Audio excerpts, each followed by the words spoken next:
So, hallihallo, liebe Leute.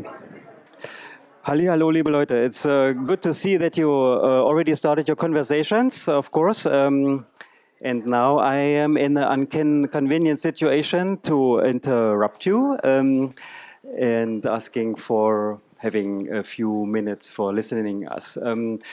Sorry for those who are digitally with us for the delay. I think it's always the same that we announce to start at this and this time, but it depends on the situation when the visitors arrive, how much time it takes to check the certificates. So that's why I hope you understand the situation that we have to find the right balance between the people who are here, analog, and the digital visitors.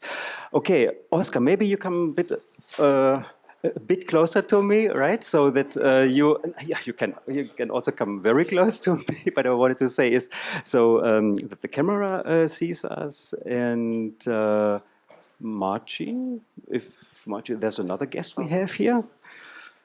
It would be great to have you on my other side. Okay, so now I can start with the official speech. Dear Oskar Grąbczewscy on this side, dear Marcin Szczelina on this side, dear friends and dear new visitors of the gallery. I would like to welcome all of you live at the gallery and also digitally on Zoom and Instagram to tonight's opening of the exhibition Playing Architecture by Oskar Grąbczewski and his studio OVO. I'm very glad that finally tonight we have the great possibility to explore the work by Oskar and his team, plus to have all of them in person here in Berlin. So a very warm welcome to all of you. Applause.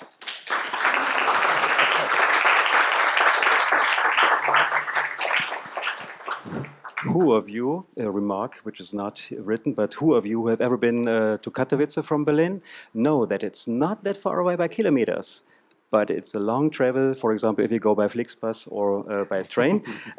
So I'm really happy that you all came here. Most of you know that we always invite a guest who will share his insight to help us to understand the show.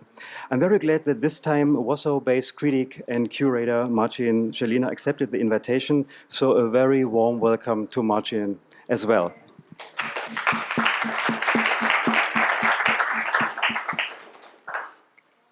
But before I will hand over the mic and the word to Marcin and Oskar, I would like to make some remarks on the exhibition. First is a general one, and I hope you understand that I take the chance to mention this. Of course, Oskar and I were discussing if we can do the opening during the terrible time when thousands of people are dying and billions have to escape from their homes in the Ukraine. But we decided to show Putin what is possible as free people in a free world. And at the same time, while we were celebrating the opening here, our thoughts are with the unguilty Ukrainian people, and everybody of us, I'm sure, will do its best to help them and to defeat Putin. This is my first remark. Now to on the exhibition. At the beginning, I was saying that we finally open the show Playing Architecture, and the word finally has indeed two meanings. First, it refers to the original schedule. Following this, the show should be open already 2 years ago. And everything regarding the show was discussed, prepared, produced, paid, pretzels, beer, and so on and so on, to do so on 10 March 2020. But then, as you all know, Corona pandemic started from one day to the other, and we all know what happened then and what it meant to all of us. For Oskar and myself, I hope it's okay when I mention this, the kind of, let's say, private situation. This situation to cancel the show really one day by the other. I think, as far as I remember, it was 2 days before the opening we had to cancel it because Poland was closing the border, and it was not possible for you to travel here, and not possible to send, to ship the pieces here. So it led to the situation, I think, that we had additional at least 100 hours of communication. And I'm very glad during that time, to the 2 years, we never lost the hope and the trust that we will do the exhibition. And I really can, and you can imagine that the situation was not all the time an easy process for us. Second, I think it's high time to present Oskar Grąbczewski's work in Berlin, especially because most of the German architects have not really an idea on what is going on in the field of contemporary architecture in Poland. Although Poland is just a few hundred kilometers away from Berlin, most German-based architects look to the west. But does not look to the east. So this exhibition shall help to open the eyes to the other compass point where many young, talented and well-trained architects work on outstanding projects and discussing and reflecting the same questions like we do here in Germany and in Berlin. In this context, I also want to mention that Playing Architecture continues an exhibition series we started already 4 years ago with Robert Konieczny from Katowice, BBGK Architekci from Warsaw, and Lewicki Łatak from Krakow. Last remark from my side is on the amazing exhibition titled Playing Architecture. We all know for sure that architecture is a serious matter, and in that respect, OVO Grąbczewscy is of course not an exception. Functional, constructive, legal, and financial requirements, as well as clients' expectations, make architecture, let's say, is the most unfree of all arts, and the trend is rising. But in order to retain the creative freedom necessary for their profession, Oskar Grąbczewski has developed the thesis of Playing Architecture, which enables the studio to apply its vision, research, and sense of freedom, fun, and humor as they see fit. And I can say it's not only words. So the whole team was preparing the installation yesterday. It was a hard work to deal with this, I have no idea, 600, 700 cubes. But all the time, I felt that you were in a good mood. So it was a kind of proof that the Playing Architecture motto works within your practice.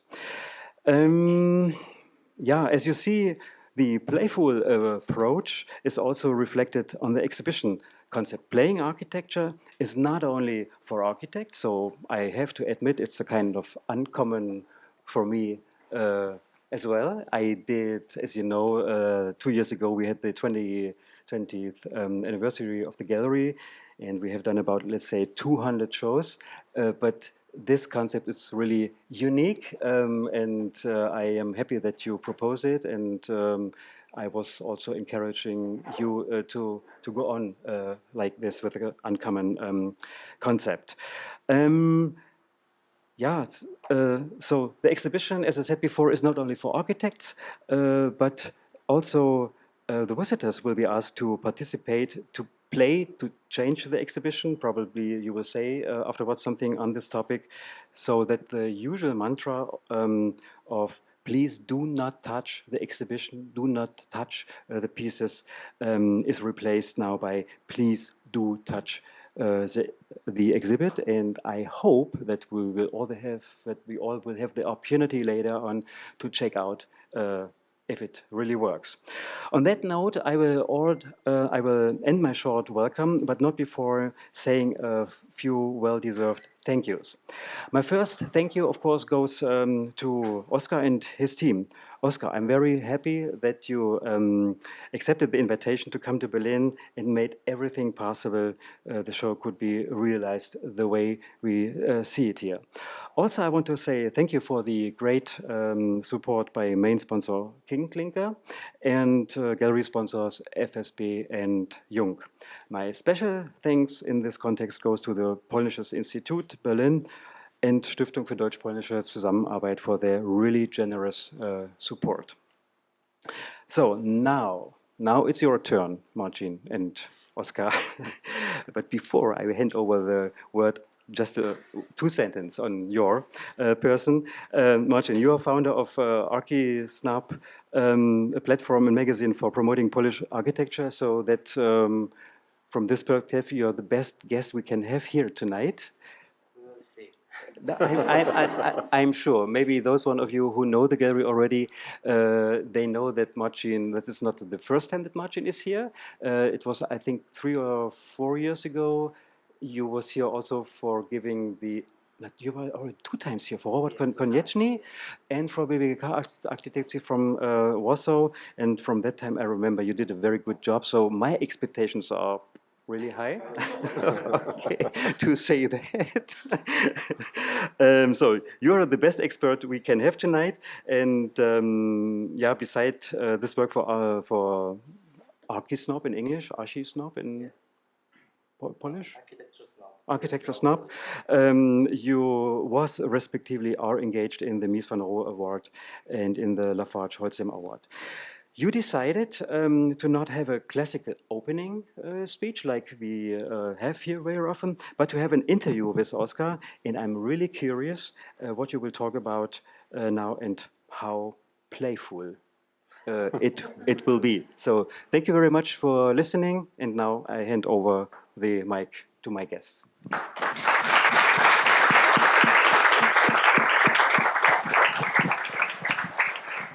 You know, expectation and reality, it means totally different, I think. So, hello. My question first, who speak Polish? Wow, and who don't speak Polish? So for not-Polish speakers, I will tell you that today is the exhibition of one of the most important architecture Polish office, and OVO Grąbczewscy architekci from several decades. They prove that architecture is not only building, structure, but also, or not only tomes of architecture, as Alan Betsky, critic of architecture, likes to say about architecture, but it's about living spaces, about emotions, about people. And from these decades, you prove that, and you try to totally redefine architecture. So thank you very much, and I'm really happy that today we meet here.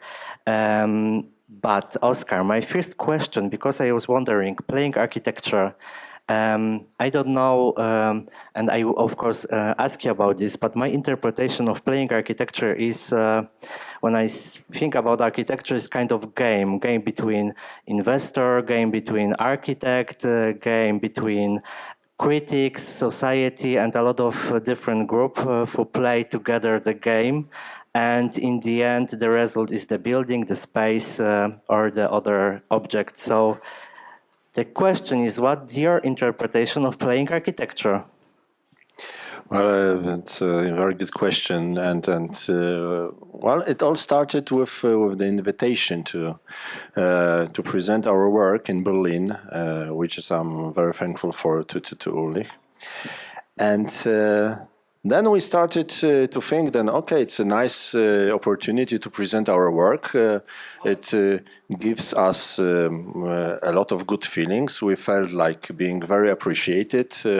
I felt myself as a really renowned architect.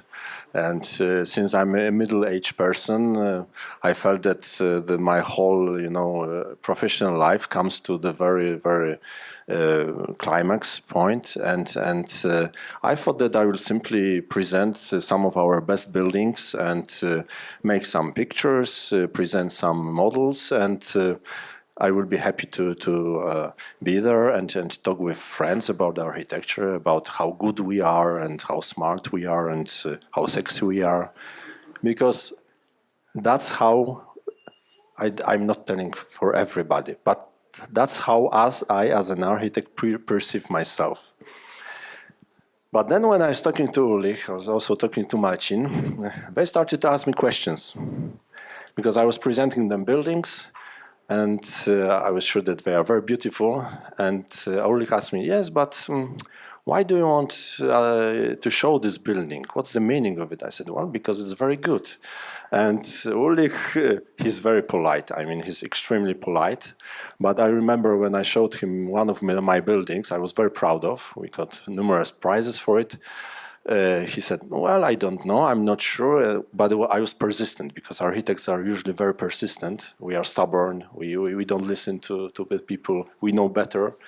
And when for the fourth time I have shown him this very building, he asked me, is it the sponsor stuff? I mean, does anybody you have big business with has to do something with this building? Because really, I think it doesn't fit into the exhibition.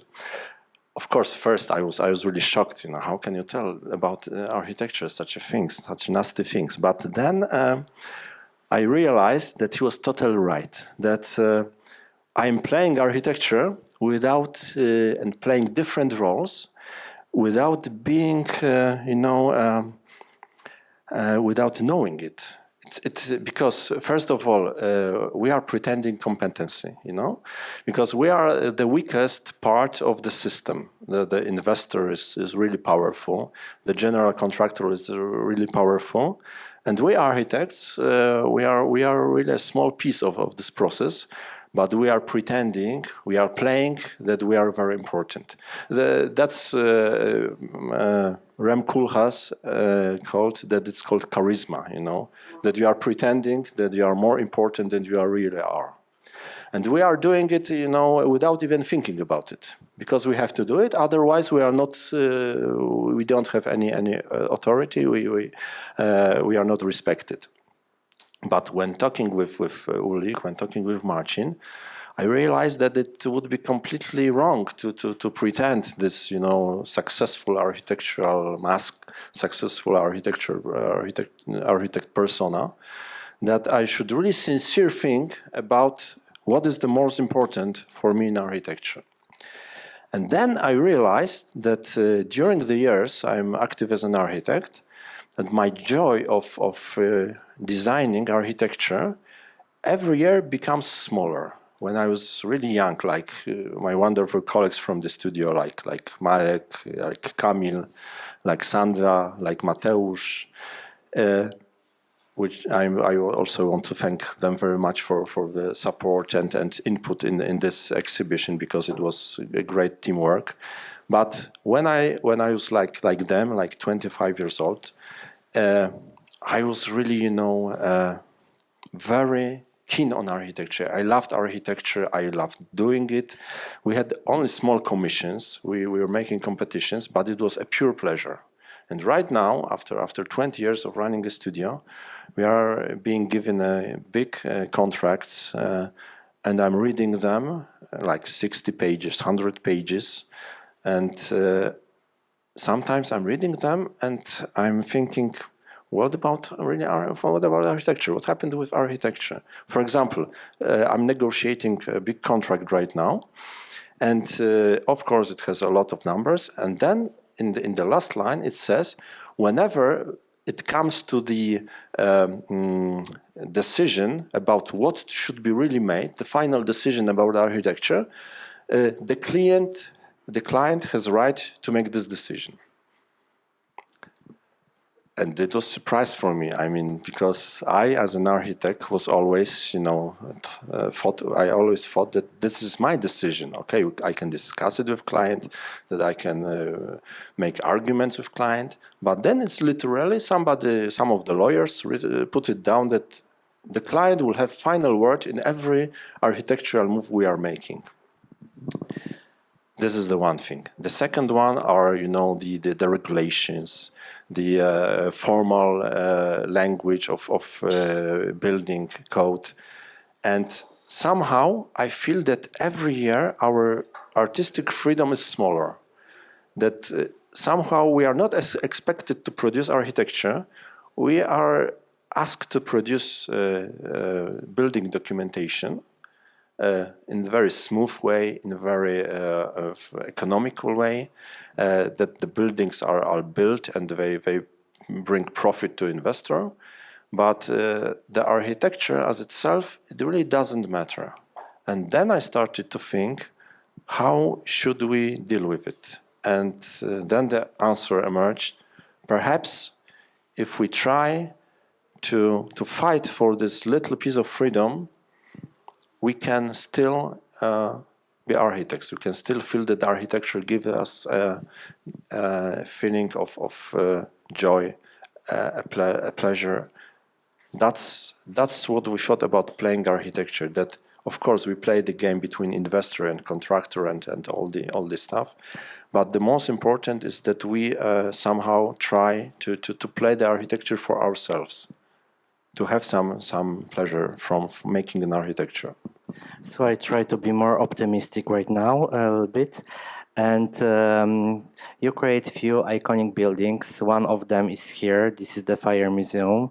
And Daniel Libeskind said about this building that this is amazing that here, among the roads and junctions, you can find such a magnificent building. It is architecture world class.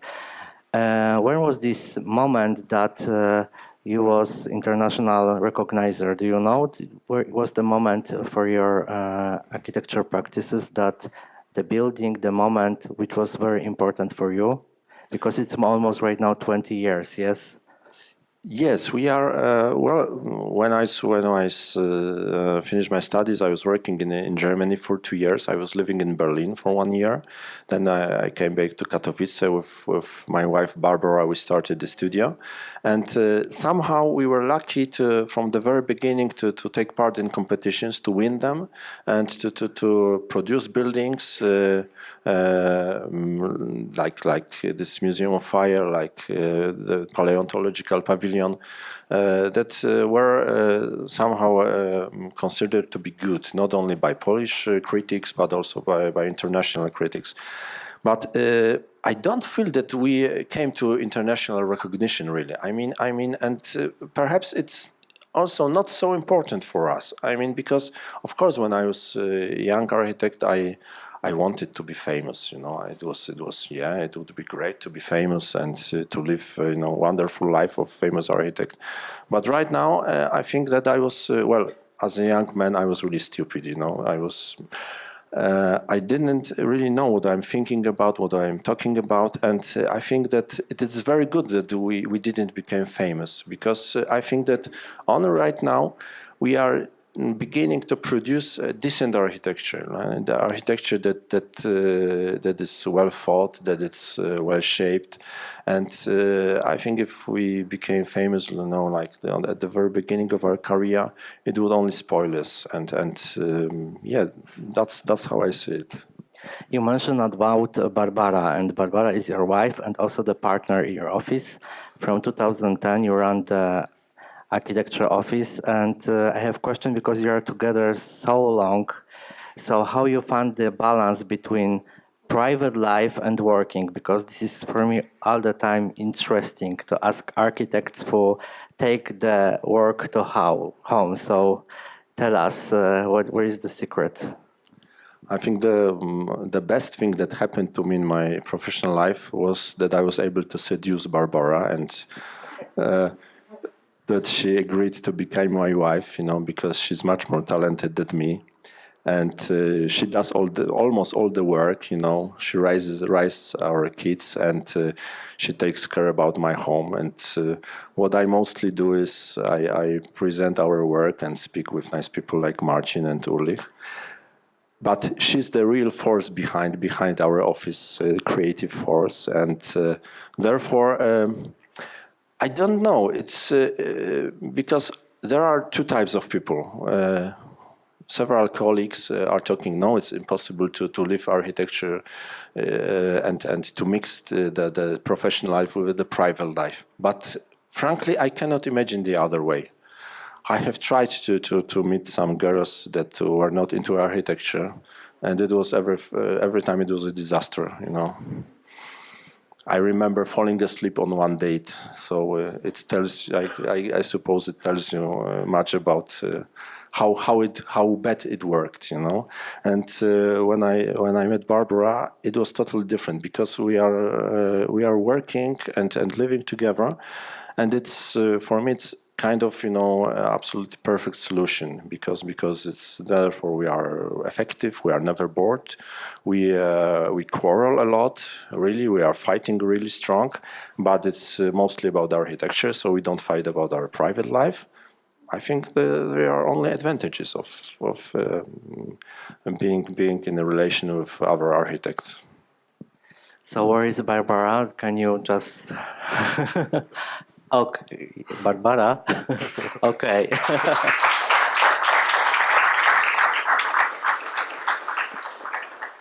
And Oskar, one of the last question. I think that we focus, especially in architecture right now, about climate change. We speak a lot about this, about how the architecture can be more sustainable. How you respond in your office? What kind of action you take in your architecture to fit more to nowadays? Well, it's a big question and really very, very important, and we are trying to do our best. We try to make. I think I am very close to the opinion of Dietmar Eberle, and because I was talking to him, and he told me that in his opinion, the best architect can do for the environment and for ecology is to try to build really solid, beautiful buildings. Therefore, when you make an effort and when you are using natural resources, you do it only once. You build something that lasts. If people like it, they will rebuild it, repair it, which is much cheaper, much better. It creates much lower, you know, carbon dioxide impact. So I think this is the best way, you know, to produce normal, good architecture with ecological conscious, but I'm not sure about this high-tech, you know, ecological architecture. When you're producing glass buildings and then invent, you know, 100 ways to cool them, to shade them. I think that we haven't changed that much in centuries, and what had happened that we are used to a huge amount of luxury, you know, because I was doing some studies, some research about it, and we are, for example, in Poland, we are using 4 times more energy that we used to in 70s. And I'm asking myself, how is it possible? Because we had then a very inefficient, you know, industry, which used huge amounts of energy. We had houses without installations. And I think the answer is very simple, because we are using so much more, you know, of transport, of media. We are going out 10 times more. So in fact, it is our lifestyle that produces this huge amount of energy we are using. And this is, I suppose, also the task for architects, to reduce it. And to be frank, we try to produce our exhibition in this way. So you see, this is fully recyclable. It's made of carton and only a paper. It's easy to transport. You can transport it with one car. And I am very glad that you came here and that you are able to. So maybe we will invite your office here. Yes. Yes, it would be. So please come to us. We want to see you.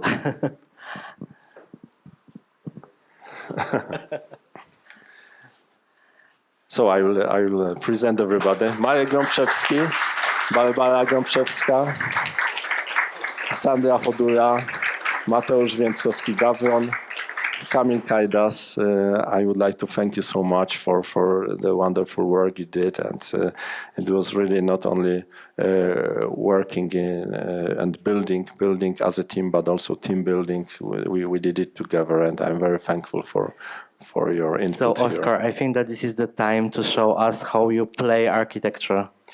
Yes, Ulrich told you that this exhibition is a kind of experiment, and I am very glad that you came here in such a big number, and I'm very glad you were able to look at this exhibition, because we would like you to totally change it, and I hope that we will try to show you how to change it, and this is perhaps the last time when you see this exhibition as it is, the last time that you are able to look at it, because from now on it will be totally different.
We had an honor to start a game with this exhibition.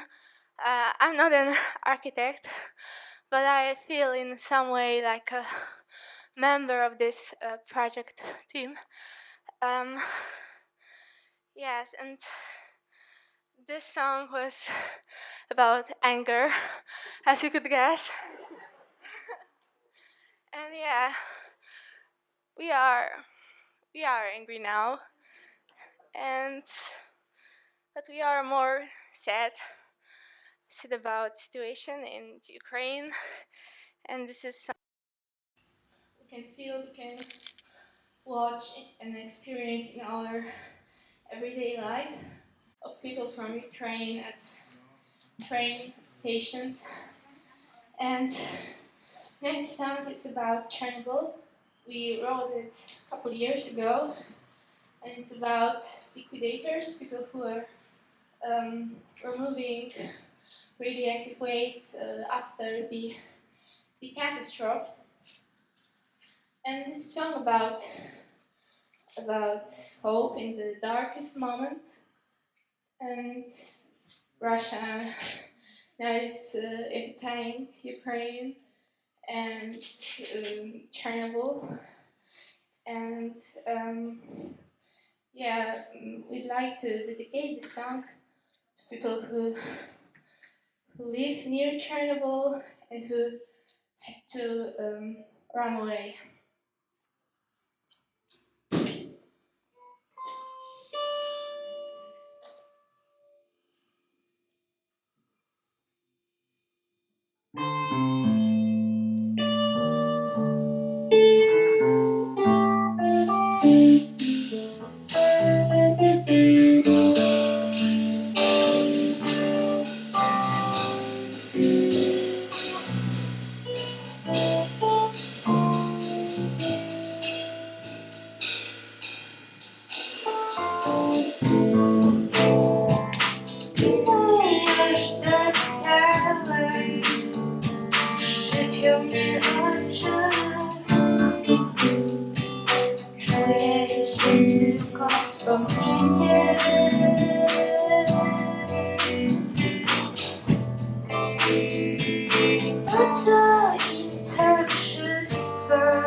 Widziałem ją w psich oczach, nim wydał skowyt.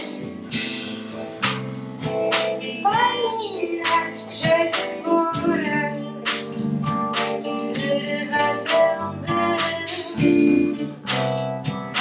ławi dzieci śmiech, utyka na gardle. Choć jeden oddech złapać naprawdę, nabrać chaos świeżego powietrza. Choć jedno słowo nie było kłamstwem, proszę daj mi. Choć jeden oddech złapać naprawdę, nabrać chaos świeżego powietrza. Choć jedną chwilę odpocząć, proszę daj mi.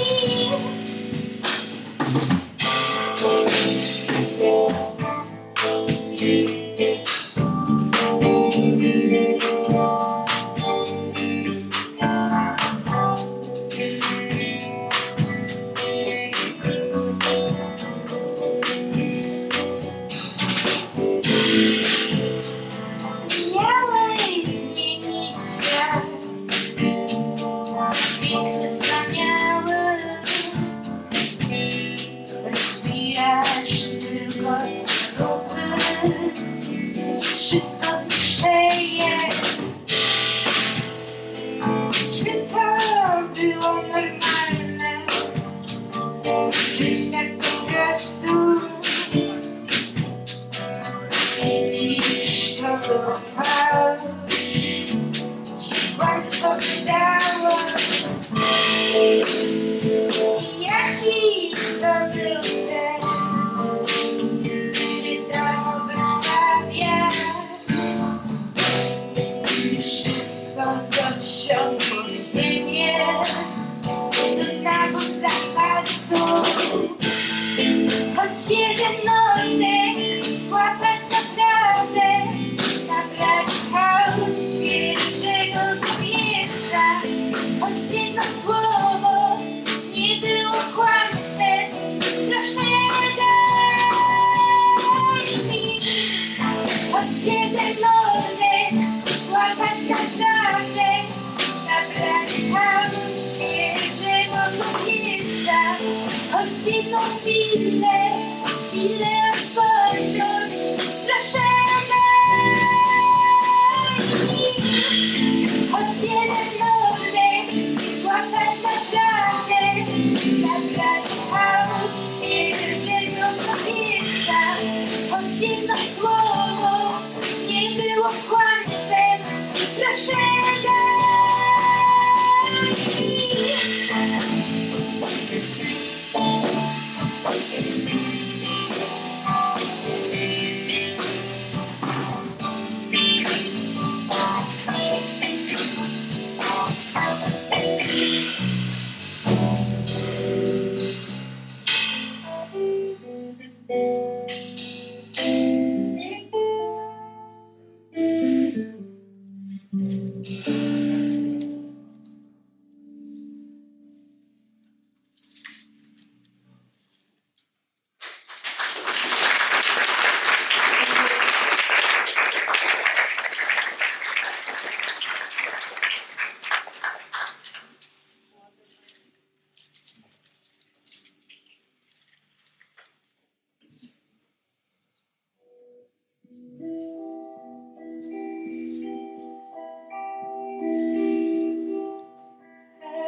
że pierdolę chłopaca. Lecz zmieniały mi się wszystkie wspomnienia i ja nie wiem, co mam robić. No, przepraszam, że pierdolę głupoty. Zmieniały mi się wszystkie wspomnienia i ja nie wiem, co mam robić. Tam, gdzie słońce pada, kwaśny deszcz, tam, gdzie cisza była. Teraz widać śpiewa tam, gdzie lato. Kochałeś, byłeś i te lwie oczy, lwie usta smoka mówisz. Byłaś niczym rosa, niby babie lato.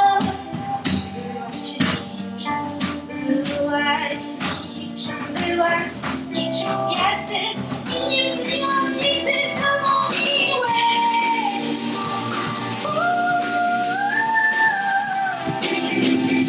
Nie byłam nigdy tobą miłeś.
The next song is about reality and very tough fight against it.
W kościach mam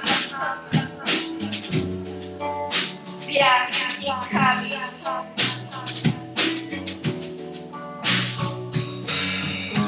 Ty śnieg nastaje.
Thank you so much.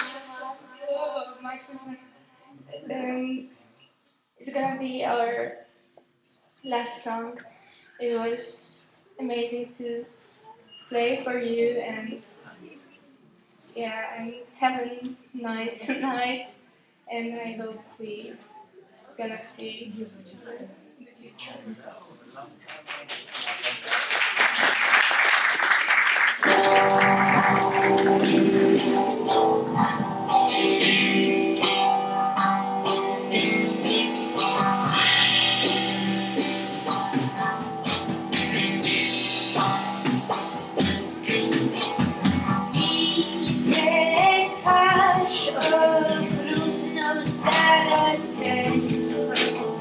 Mieczem pogasnie przebija zbroję.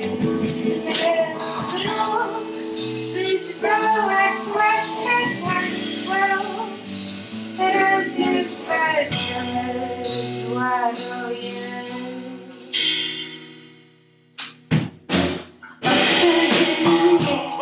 obkrążyli całą armię. Dlaczego nie widzisz dramatyzmu sytuacji? Obkrążyli mnie, obkrążyli całą armię. O królu, królu, czy ty jesteś ślepy?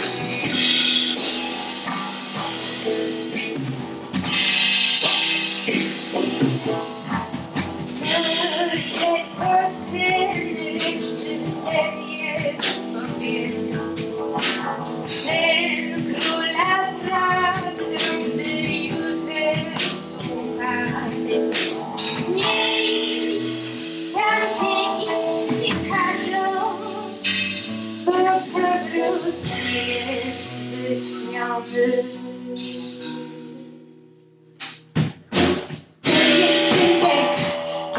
Twój ostatni oddech, dlaczego nie widzisz dramatyzmu sytuacji?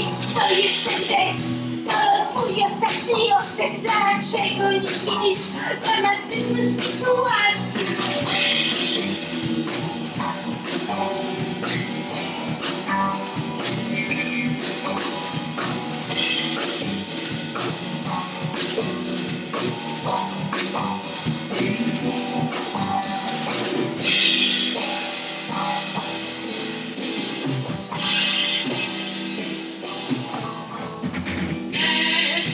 Na ciebie na twarz piękna, gdy mówisz, oczy błyszczą, drwisz ze mnie.